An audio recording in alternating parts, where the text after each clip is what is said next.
નમસ્કાર વિદ્યાર્થી મિત્રો, ધોરણ 7 વિષય સામાજિક વિજ્ઞાન, પાઠ નંબર 2 દિલ્હી સલ્તનત. આપણે આગળના ચેપ્ટરમાં ભણી ગયા કે શહાબુદ્દીન ઘોરીને સાથેના યુદ્ધમાં પૃથ્વીરાજ ચૌહાણ છે, જે રાજપૂત શાસક છે, એનું મૃત્યુ થયું અને ત્યારબાદ દિલ્હીમાં દિલ્હી સલ્તનતની સ્થાપના થઈ. તો આપણે દિલ્હી સલ્તનત વિશે ભણીશું કે એના શાસકો કેવા હતા, એની સ્થાપના વિશે ભણીશું. તો આગળ જોઈએ દિલ્હી સલ્તનત.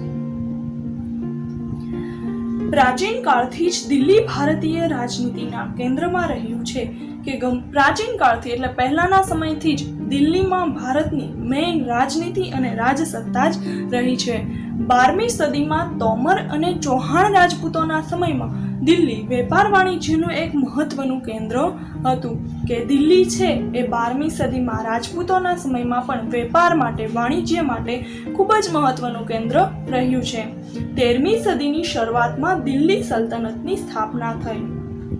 ઈસવીસન 1206 થી 1526 દરમિયાન ઉત્તર ભારતના વિશાળ વિસ્તાર ઉપર શાસન કરનાર શાસકોને સુલતાન અને શાસનકાળને દિલ્હી સલ્તનત તરીકે ઓળખવામાં આવે છે. કે ઈસવીસન 1206 થી 1526 દરમિયાન ઉત્તર ભારતમાં જે કંઈ સુલતાનો થયા, જે કંઈ શાસનકાળ આવ્યો, એ શાસનકાળને આપણે દિલ્હી સલ્તનત તરીકે ઓળખીએ છીએ. આ શાસકો મૂળભૂત રીતે તુર્ક અને અફઘાન મૂળના હતા. ક્યાંના હતા? તુર્ક અને અફઘાનના. આ 350 વર્ષ દરમિયાન દિલ્હી સલ્તનતમાં કુલ 5 વંશોએ સત્તા સ્થાપી. કયા કયા એ વંશો વિશે આજે આપણે આ ચેપ્ટરમાં ભણવાનું છે. કયા કયા વંશો? તો જુઓ, ગુલામ વંશ, ખલજી વંશ, તુગલક વંશ, સૈયદ વંશ અને લોધી વંશ. આ પાંચેય વંશોનો સમાવેશ છે એ દિલ્હી સલ્તનતમાં થાય છે.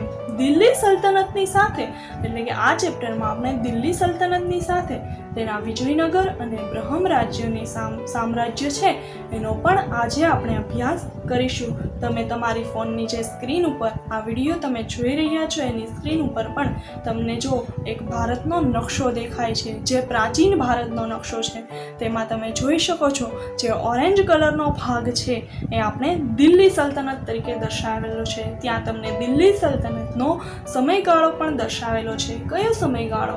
1206 થી 1526. આગળ જોઈએ દિલ્હી સલ્તનતના શાસકો. કે આ દિલ્હી સલ્તનત જે થઈ ગયું એમાં કયા કયા શાસકો થઈ ગયા છે?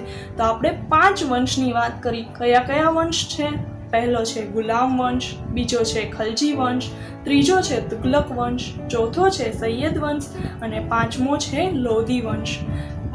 એ વંશના નામની સાથે આપણને એ વંશનો સમયગાળો પણ આપવામાં આવ્યો છે. જુઓ તો ગુલામ વંશનો સમયગાળો કેટલો છે? ઈસવીસન 1206 થી 1290. ઈસવીસન ખલજી વંશનો ઈસવીસન 1290 થી ઈસવીસન 1320. તુગલક વંશનો ઈસવીસન 1320 થી ઈસવીસન 1414 અને સૈયદ વંશનો ઈસવીસન 1414 થી ઈસવીસન 1451 અને ત્યારબાદ છેલ્લે લોધી વંશ, જેનો સમયગાળો ઈસવીસન 1451 થી ઈસવીસન 1526, મતલબમાં 1206 થી 1526માં જે દિલ્હી સલ્તનત થઈ ગયું એના વંશ છે એ આપણને અહીંયા ક્રમબદ્ધ આપેલા છે. પહેલું છે ગુલામ વંશ, ત્યારબાદ ખલજી વંશ, ત્યારબાદ તુગલક વંશ, ત્યારબાદ સૈયદ વંશ અને છેલ્લે છે લોધી વંશ. તો હવે આપણે આગળ જોઈએ, વંશ વિશે જોઈએ. તો પહેલું છે ગુલામ વંશ.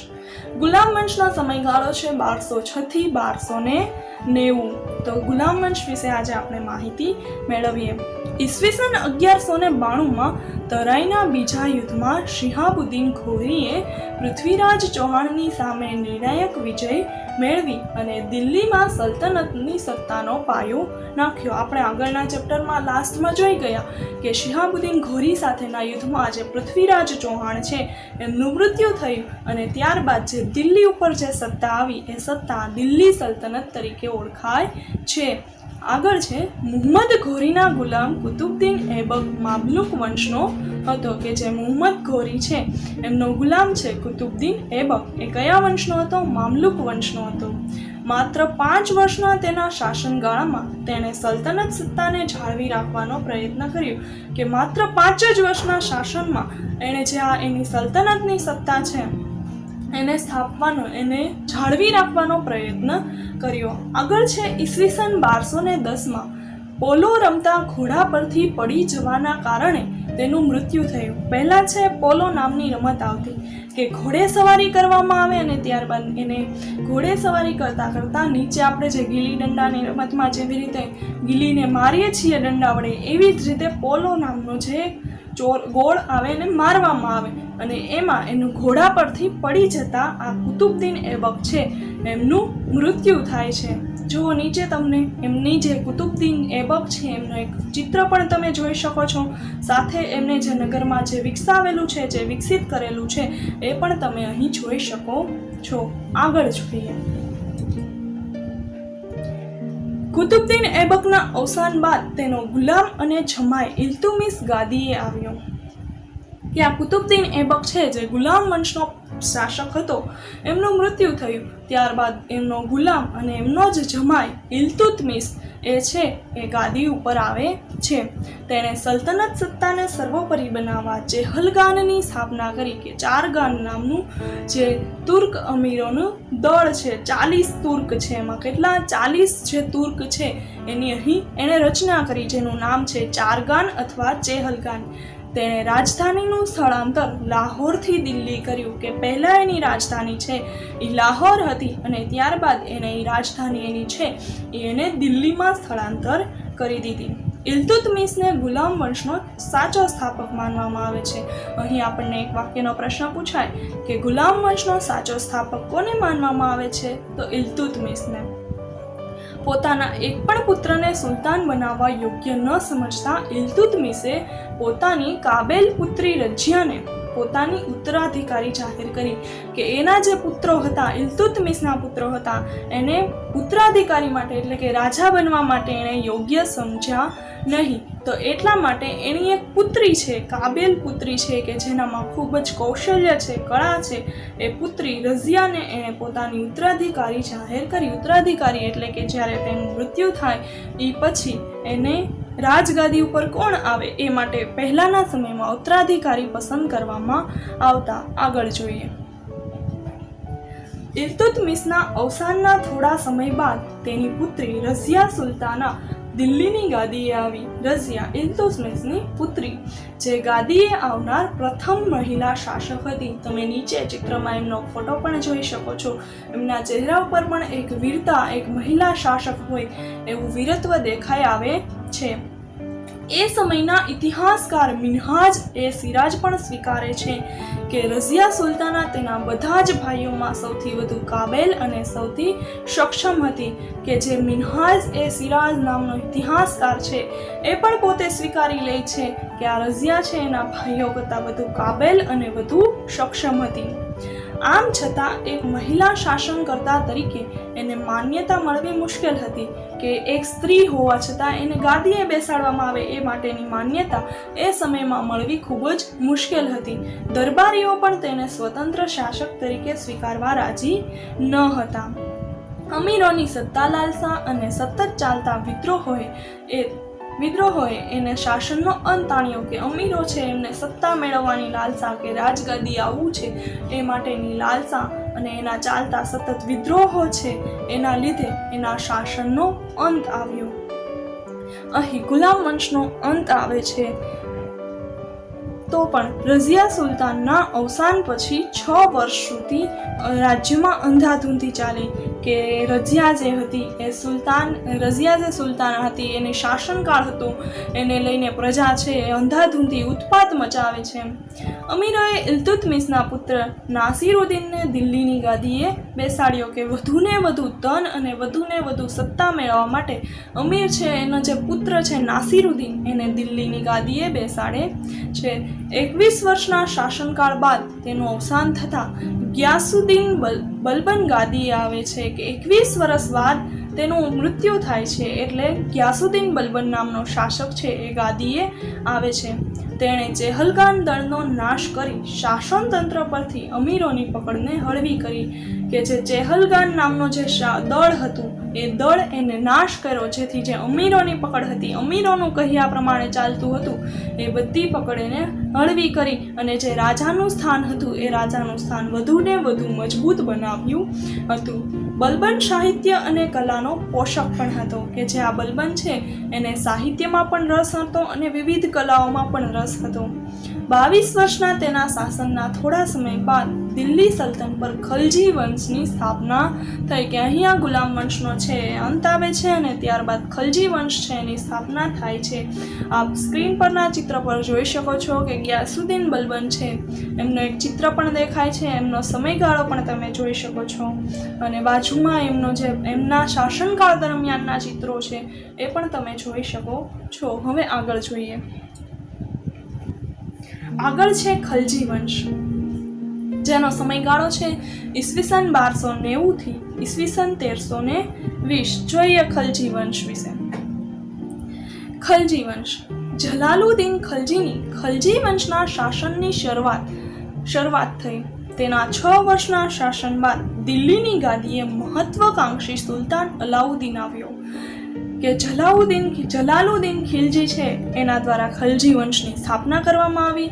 6 વર્ષના શાસન બાદ એ સુલતાન જે છે એના પછી ખૂબ જ મહત્વકાંક્ષી, જે ઉત્સાહી છે એવા સુલતાન અલાઉદ્દીન આવે છે. તેને ઉત્તર ભારત, ગુજરાત અને દક્ષિણ ભારત પર વિજય પ્રાપ્ત કરી સામ્રાજ્યનો વિસ્તાર કર્યો. કઈ જગ્યાએ ઉત્તર ભારત, ગુજરાત અને દક્ષિણ ભારત પર એને વિજય મેળવી અને એનું જે સામ્રાજ્ય હતું એનો વિસ્તાર કર્યો. દિલ્હીમાં સ્થાયી સેનાની શરૂઆત થઈ.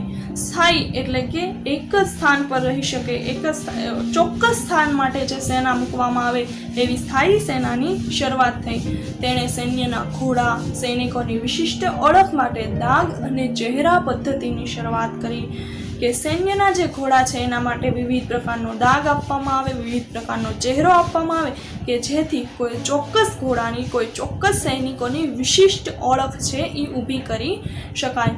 આ ઉપરાંત ભાવ નિયમન, બજાર નિયંત્રણ, સંગ્રહખોરી નિયંત્રણ વગેરે જેવા વહીવટી સુધારાઓ પણ કર્યા, કે અમુક વાર છે એ અમીરો છે અથવા કોઈ સત્તાખોરો છે એ લોકો છે એ ભાવમાં વધારો કરી દેતા, તો એમાં એને ભાવ નિયંત્રણ કર્યું અને બજાર નિયંત્રણ પણ કર્યું, કે બજારમાં થતી લેવડ દેવડ છે, આયાત નિકાસ છે એના માટેનું પણ એને નિયંત્રણ કર્યું અને કોઈ સંગ્રહ કરી રાખે તો એ સંગ્રહખોરી માટેનું પણ એને નિયમન કર્યું. આગળ છે ખલજી રાજવંશનો અંત આણી દિલ્હીની ગાદીએથી તુગલક શાસનની શરૂઆત કરનાર ગિયાસુદ્દીન તુગલક હતો, કે ત્યાં અહીંયા છે છેલ્લો શાસક કોણ હતો? અલાઉદ્દીન. તો અલાઉદ્દીનના શાસનકાળ બાદ અહીં ખલજી વંશ છે એનો અંત આવે છે અને ત્યારબાદ તુગલક વંશની શરૂઆત થાય છે. અને તુગલક વંશની શરૂઆત કરનાર પ્રથમ શાસક કોણ હતો? ગિયાસુદ્દીન તુગલક. આપ નીચે જે ચિત્રો દેખાય છે એ ચિત્રો છે પદ્માવતીના, કે અહીં આપણે પદ્માવતી રાણી છે એ અને બાજુમાં જે રાજા દેખાય છે એ બે છે એ રાજપૂતો છે, પરંતુ એના શાસનનો અંત લાવનાર જે રાજા છે એ રાજા છે ખલજી વંશનો છે. ત્યારબાદ આપણને બાજુમાં જે ભારતનો નકશો પણ જોઈ શકો છો તમે, અને એ નકશા પર તમને જે લીલા કલરનું અથવા બ્લુ કલરનું જે તમને ડાર્ક એરિયા દેખાય છે એ એરિયા છે એ ખિલજી વંશના શાસનકાળનો છે. આપણને પીળા કલરના કોષ્ટકમાં છે એ અલાઉદ્દીન ખલજીના સમયની એક વિશિષ્ટ વાત આપી છે, કે અલાઉદ્દીન ખલજીના સમયમાં પ્રસિદ્ધ કવિ અમીર ખુશરો થઈ ગયા. એનો જે સમયકાળ હતો એના સમયકાળ દરમિયાન જે પ્રસિદ્ધ કવિ હતા અમીર ખુશરો એ પણ થઈ ગયા, જેમણે કિરાતુલ, સદાયન, આશિકા, નૂ વગેરે જેવી પ્રસિદ્ધ સાહિત્ય કૃતિઓની રચના કરી છે. અહીં આપણને જે અમીર ખુશરો જે થઈ ગયા એમની સાહિત્યની, એમની આપણને કૃતિઓની યાદી આપેલી છે, એમની રચના આપેલી છે. કઈ છે ફરીથી જોઈએ. કિરાતુલ, સદાયન, આશિકા અને નુરુ એ કોની કૃતિ છે? અમીર ખુશરોની. આગળ જોઈએ. હવે જોઈએ તુગલક વંશ. તો તુગલક વંશનો સમયગાળો છે ઈસવીસન 1320 થી ઈસવીસન 1414. તુગલક વંશ. તુગલક વંશ દરમિયાન મુહમ્મદ બિન તુગલક એક પ્રતિભાવંત સુલતાન હતો. પ્રતિભાવંત કે એની પ્રતિભા છે એ ખૂબ જ વખાણવા લાયક હતી. જેણે તેના સમયમાં કેટલીક યોજના અમલમાં મૂકી, જેમાં દિલ્હીથી દૌલતાબાદ રાજધાનીનું સ્થળાંતર, પ્રતિક મુદ્રા પ્રયોગ વગેરે જેવી યોજનાઓનો સમાવેશ થયો. કે એની જે રાજધાની દિલ્હી હતી એ દિલ્હી રાજધાનીથી એ દૌલતાબાદ છે એમાં તેનું સ્થળાંતર કર્યું. પ્રતિક મુદ્રા કે વિવિધ રાજ્યો માટે, વિવિધ દાન માટે કે વિવિધ પ્રકારના ધર્મ માટે એ વિવિધ પ્રકારના પ્રતીકો, વિવિધ પ્રકારની મુદ્રા મૂકી શકે એ માટેનો પ્રયોગ પણ કરવામાં આવ્યો. પરંતુ મોટા ભાગની યોજનાઓમાં વ્યવહારિકતાનો અભાવ તેમજ તબક્કાવાર અને આયોજનબદ્ધ અમલીકરણના અભાવના કારણે નિષ્ફળ ગઈ. કે આયોજન વગર એનું અમલ કરવામાં આવ્યું હતું, તેમજ એમાં કોઈ પ્રકારની વ્યવહારિકતા નહોતી, કોઈ પ્રકારનો તબક્કો નહોતો. એના કારણે આ બધી યોજના છે એ નિષ્ફળ નીવડી. તેથી ઇતિહાસમાં આ યોજનાઓ તરંગી યોજનાઓ તરીકે સ્થાન પામી. તરંગ કેવી હોય? આડાઅવળી હોય. તરંગની કોઈ પણ ચોક્કસ દિશા હોતી નથી કે ચોક્કસ પ્રકારની સીધી લીટી હોતી નથી. જો તરંગ છે એ અનિયમિત રીતે ચાલે છે. એવી જ રીતે આ યોજનાઓમાં કોઈ પણ પ્રકારની દિશા નહોતી કે કોઈ પણ પ્રકારનું આયોજન નહોતું. એટલે આ યોજનાઓને કેવી યોજના ઓળખીએ છીએ? તરંગી યોજનાઓ તરીકે. મુહમ્મદ તુગલકના સમયમાં આફ્રિકન મુસાફર ઇબ્ન બતુતા ભારતની મુલાકાતે આવેલા. કે મુહમ્મદ તુગલક છે એમના સમયમાં આફ્રિકન મુસાફર ઇબ્ન બતુતા છે એ ભારતની મુલાકાતે આવેલા. મુહમ્મદ તુગલક બાદ તેનો પિતરાઈ ભાઈ ફિરોજ શાહ તુગલક છે, ફિરોજ શાહ તુગલક એ છે આ ગાદીએ આવે છે. ફિરોજ શાહ તુગલકના અવસાન બાદ તૈમૂર લંગે દિલ્હી પર આક્રમણ કર્યું. કે જ્યારે આ ફિરોજ શાહ છે એમનો અવસાન થયું ત્યારબાદ જે તૈમૂર લંગે નામનો જે છે શાસક, એણે દિલ્હી ઉપર આક્રમણ કર્યું. કયા સમયગાળામાં? 1398 અને 99માં. જેથી સત્તાના પાયા છે હચમચી ગયા. કે જે મેઇન સત્તા, જે મુખ્ય સત્તા હતી એના પાયા છે એ નબળા પડવા મળ્યા. એટલે જે તુગલક સત્તા હતી એ ખૂબ જ મર્યાદિત બની ગઈ. અને અહીંયા જે બીજો વંશ છે, આગળનો વંશ છે, એ સૈયદ વંશની સ્થાપના થઈ. આપણને ચિત્રમાં છે એ તમે જોઈ શકો છો. આપણને જે મુહમ્મદ બિન તુગલક છે એ સુલતાનની છબી આપેલી છે, તેમજ એના સમયના સિક્કાઓ અને એના પ્રતીકો આપણને આપેલા છે. આ ચિત્ર તમે નિહાળી શકો છો. આગળ જોઈએ, કયો વંશ જોઈએ? સૈયદ વંશ. અને સાથે આપણે જોઈએ લોધી વંશ. સૈયદ વંશની સમયગાળો છે ઈસવીસન 1414 અને 1414 થી 1451. જ્યારે લોધી વંશનો સમયગાળો છે એ ઈસવીસન 1451 થી 1526 રહ્યો છે. આગળ જોઈએ તો સૈયદ વંશ. તુગલક વંશના શાસનના અંત બાદ ખિજર ખાન એ સૈયદ વંશની સ્થાપના કરી. ખિજર ખાન નથી, ખિજર ખાન છે. તુગલક વંશના શાસનના અંત બાદ ખિજર ખાન છે એમને સૈયદ વંશની સ્થાપના કરી. તો અહીંયા આપણને પ્રશ્ન પૂછાઈ શકે કે સૈયદ વંશની સ્થાપના કોણે કરી? સૈયદ વંશ બાદ બહલોલ લોદીએ લોદી વંશની સ્થાપના કરી. આપણને આપણા ઇતિહાસમાં છે સૈયદ વંશ વિશે આપણને ઝાઝી માહિતી આપેલી નથી, પરંતુ સૈયદ વંશની સ્થાપના કોણે કરી? ખિજર ખાને. અને એમનો એ બાદ લોધી વંશની સ્થાપના કોણે કરી? બહલોલ લોદીએ. આ બાજુમાં જે છે તે સૈયદ વંશનું ચિત્ર છે એ જોઈ શકો છો, જેમાં આપણને ઓરેન્જ કલરનો ભાગ આપેલો છે. એમનું સામ્રાજ્ય રહ્યું છે. એનો સમયગાળો ઈસવીસન 1414 થી ઈસવીસન 1451 છે.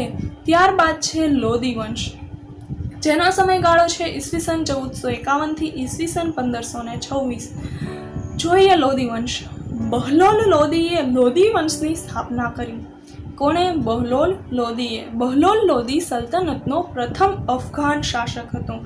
અહીંયા પણ આપણને પ્રશ્ન પૂછાઈ શકે કે દિલ્હી સલ્તનતનો પ્રથમ અફઘાન શાસક કોણ હતો? બહલોલ લોદી. લોધી વંશનો અંતિમ બાદશાહ ઇબ્રાહિમ લોદી હતો. લોધી વંશનો અંતિમ શાસક કોણ હતો? ઇબ્રાહિમ લોદી. ઈસવીસન 1526માં બાબર સામે પાણીપતના પ્રથમ યુદ્ધમાં તેનો પરાજય થયો. કે ઈસવીસન 1526માં જે બાબર નામનો રાજા હતો એ રાજાની સામે પાણીપતનું યુદ્ધ જે યુદ્ધ થયું હતું એમાં આજે ઇબ્રાહિમ લોદી છે એમનો પરાજય થયો અને સલ્તનત યુગ છે જે દિલ્હી સલ્તનત છે એનો અંત આવ્યો અને ત્યાંથી મુઘલ શાસનની શરૂઆત થઈ. જે મુઘલ રાજા બાબર છે એમણે પાણીપતનું યુદ્ધ હતું જે ક્યારે થયું હતું ઈસવીસન 1526માં. એમાં જે આ રાજા છે ઇબ્રાહિમ લોદી જે સુલતાન છે એમનો પરાજય થયો અને ત્યાં આપણે દિલ્હી સલ્તનત છે એનો અંત આવ્યો. આપ નીચે જે છે એ ઇબ્રાહિમ લોદીનું ચિત્ર પણ જોઈ શકો છો અને જે ગ્રીન કલરનો નકશામાં ભાગ દેખાય છે એ લોદી વંશનો છે. હવે પછી આપણે આગળના વિડીયો લેક્ચરમાં દિલ્હી સલ્તનત જે ચેપ્ટર છે આપણું બીજું એ ચેપ્ટરમાં રાજ્ય વ્યવસ્થા વિશે જોઈશું કે આપણને આગળના ચેપ્ટરમાં જે આ દિલ્હી સલ્તનત છે એની રાજ્ય વ્યવસ્થા કેવી હતી એના વિશેની આપણે માહિતગાર થઈશું. પરંતુ અત્યાર સુધી આપણે જે માહિતી મેળવી એ દરેક માહિતીનું આપણે વાંચન કરવાનું રહેશે, એનું પુનરાવર્તન કરવું અને ન સમજ પડે તો ફરીથી એનો આપ છે એ શાળાની એપ્લિકેશન છે એ એપ્લિકેશનમાં પ્રશ્ન પૂછી શકો છો. તમે જે હોમવર્ક મોકલો છો એ હોમવર્કની સાથે તમારે તમારી જે કંઈ ક્વેરી હોય એ તમારે મોકલવાની રહેશે.